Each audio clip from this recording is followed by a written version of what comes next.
Today I want to talk about a practice that has transformed the way I run my business: slow living. I've been committed to a slow living lifestyle since my mid-20s and have witnessed the way slow living has supported me through the most impactful transitions over the last 5 years. Getting married, surviving the death of both my parents, quitting work to pursue a career path that brings me joy and fulfillment, losing my best friends, and getting pregnant and entering motherhood. No matter what life threw my way, slow living was this consistent reminder to cater to my body, mind, heart, and soul, to stay grounded. So naturally, when I started my business this year, it felt intuitive to embrace a slow living work ethic in order for me to feel aligned as an entrepreneur. My name is Kirsten, and I spend my days processing grief and healing while staying kind, cozy, and courageous. And in this video, I'm going to share the way slow living has healed my relationship to my career, helping me grow a truly sustainable business.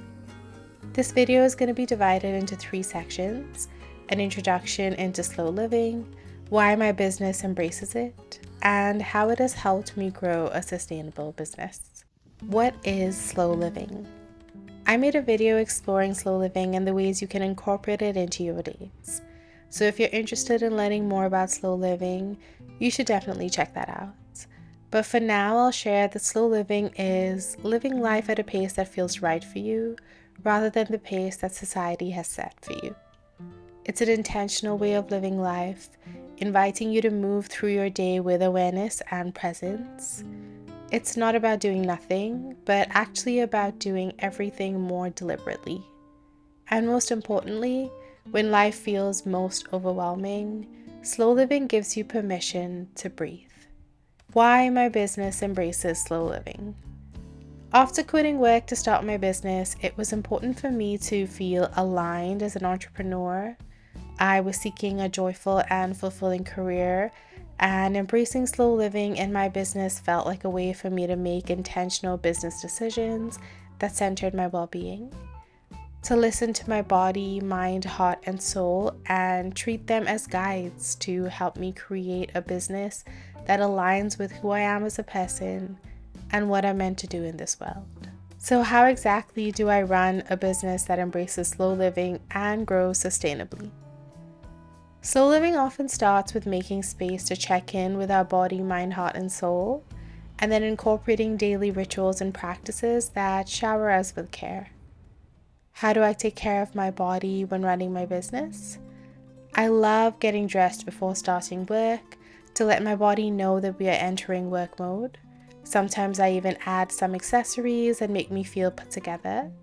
Wearing clothes and accessories that make my body feel loved boosts my self-confidence, which can be very beneficial, especially when I'm trying to get new customers. I also like taking nature breaks during work to help my body regulate alongside the elements. I don't always have time to go outside, so sometimes I just settle for taking care of my plants, or soaking in the sunshine from my window, or even just drinking some water. Our bodies are made up of the elements of nature, and being in nature helps our bodies connect with their elements and de-stress, which helps me gain clarity when making business decisions. How do I take care of my mind when running my business? I make sure my workspace is not cluttered, because a tidy space allows my mind to feel calm. I love adding a vase of flowers or candle nearby to bring some life into my workspace. Working in conditions that make my mind feel at ease brings more energy into my business processes. Sometimes taking care of my mind also means giving it a break from one type of cognitive function. When engaging with creative work, I like to make time in my day to read books for inspiration, instead of expecting my mind to constantly put together creative thoughts.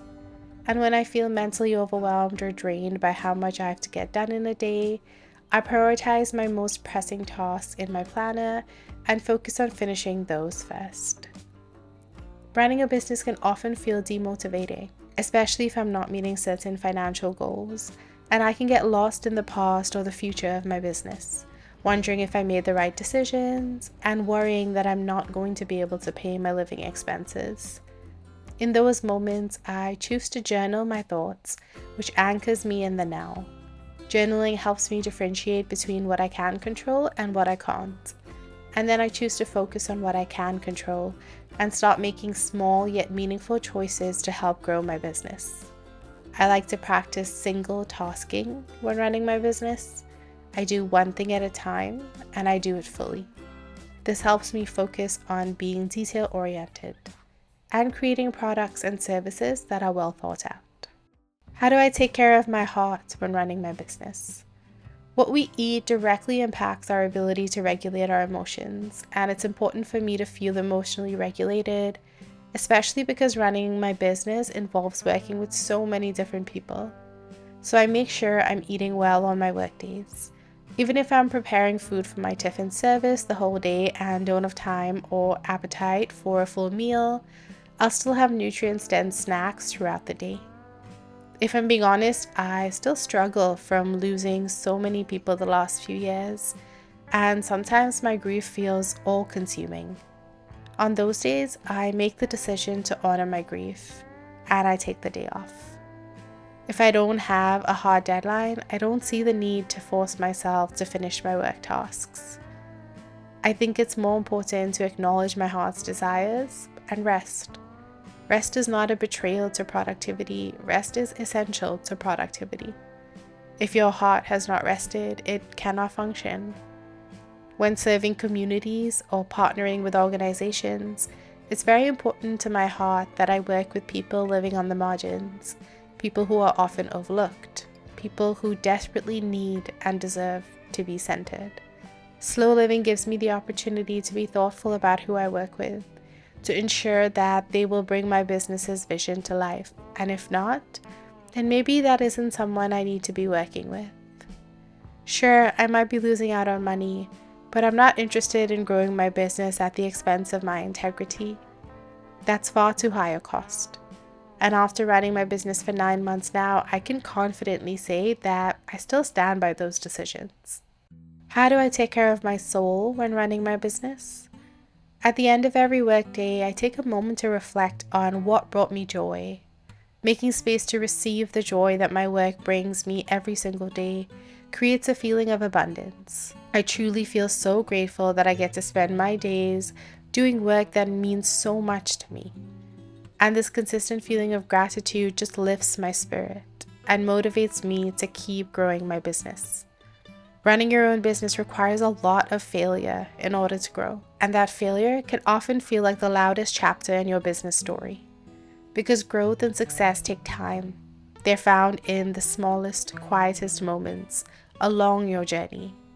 Slow living gives us the opportunity to center those moments, no matter how small, no matter how quiet, to acknowledge that those moments matter because they will be a part of your success story one day. I love making time to celebrate every single step that got my business to where it is today.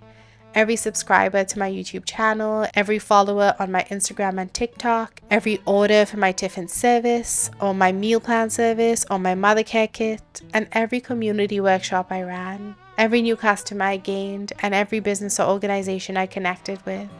Every person who supported me when I quit my job to pursue an incredibly risky career path, and every time I chose to bet on myself. My business is where it is today because of every moment along the way. When we think about running a business, there is often an assumption that you need to hustle and scale up in order to be successful. But slow living invites us to reflect on our definition of success. For me, success looks like being able to serve the communities I care about and to create products that improve their well-being. And financially, I just need my business to make enough money to cover my living expenses and save for my future. Based on these parameters, I don't necessarily need to hustle or scale my business in order to be successful. And I keep this in mind when creating my business model. I plan workdays that don't inevitably lead to burnout. I do work around 50 hours a week, but my hours are spread throughout the day. I work at a leisurely pace, and I ensure the majority of my time is doing work that energizes me. During my week, my hours are split between the morning and the night because I take care of my baby during the day. I like to put my baby down for a nap by 10 a.m., because according to Ayurveda, 10 a.m. to 2 p.m. is generally an ideal time period for activities that require sharp focus. While my baby sleeps, I get an hour or two of logistical tasks done.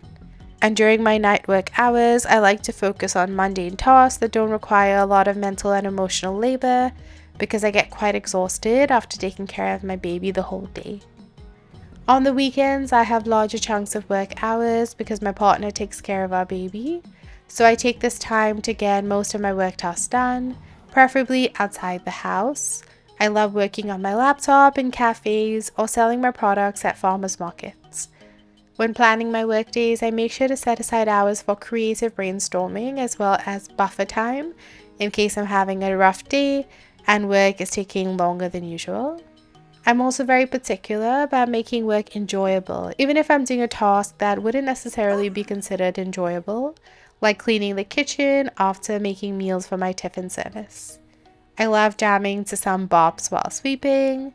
It relaxes my body after a physically exhausting day, and the upbeat songs just get me cleaning faster. And to fulfill my financial goals, I work out how much money I need every month and how I can create products and services that meet those goals without negatively impacting my well-being. For example, my tiffin service menu currently has 9 different items. I started with 4 menu items, 4 months later I introduced 2 more, and 2 months after that I introduced 2 more. Gradually adding menu items gives me the chance to perfect each one, which also helps me practice each menu item to the point where the recipes and methods become muscle memory, freeing up time and energy to work on other parts of my tiffin service process. Instead of scaling up, I'm more interested in rooting down. I can see my business being a one-woman show, and I'm perfectly fine with that, especially if my business continues to align with my values and practices and actualizes my career dreams of joy and fulfillment. And that is essentially how slow living has helped me grow my business sustainably into one that does not compromise my well-being or the well-being of communities that matter to me. If you're interested in learning more about my business journey, you can check these videos out. Otherwise, I'll see you in the next one. Bye!